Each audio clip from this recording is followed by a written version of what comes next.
Kabilang sa mga benepisyaryo ng LGSF ay ang munisipyo ng Mayuyao. Kaya naman, hindi lang ang centennial anniversary ng inyong munisipyo ang ipagdiriwang natin.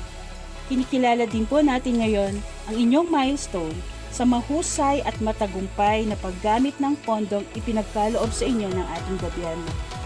May these roads bring you more opportunities and connect more people to your community. Hindi lamang po daan o kalsada ang ating nabuo, kundi isang malalim na samahan. At sa dulo ng daan na ito ay hindi lamang isang kaibigan ang aming natagpuan, kundi isang kapamilya. Indeed, our brothers and sisters here in Ifugao are one of the best models in preserving and valuing the true Filipino culture and heritage.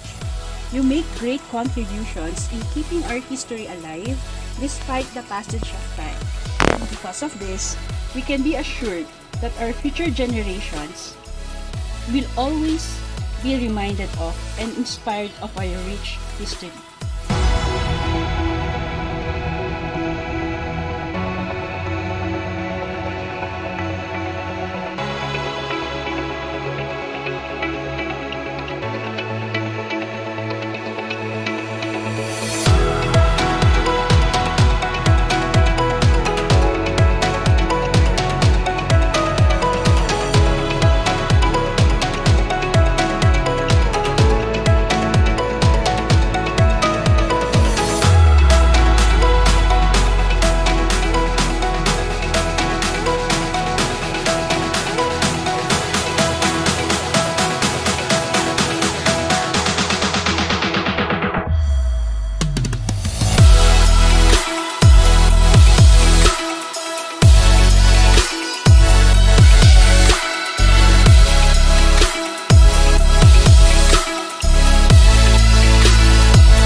Medyo imadado ta, siyempre dagijay senior, kaya damit sumangat mitin dagijay lugan, bumabada ag picture dan.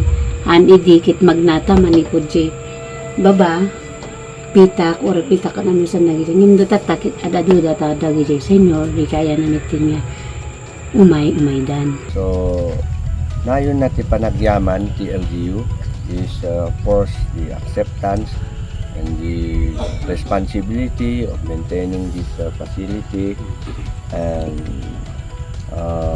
dijay tapno ma-ensure nga this facility would only not benefit the people of Mayuyao but to all visitors, tourists, yung mga pilgrimage na pumupunta dito, since this is a historical area, maisama sila sa pinaganda na parks dito sa Mount Nagchilem.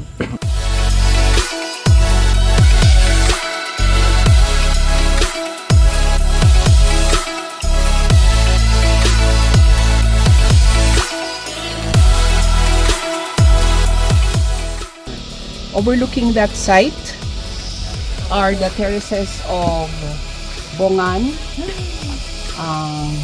Mapawoy, Mayuyao proper, and at this portion at our side is Bato Alakbang and Chaya. Come to Mayuyao, a very beautiful place.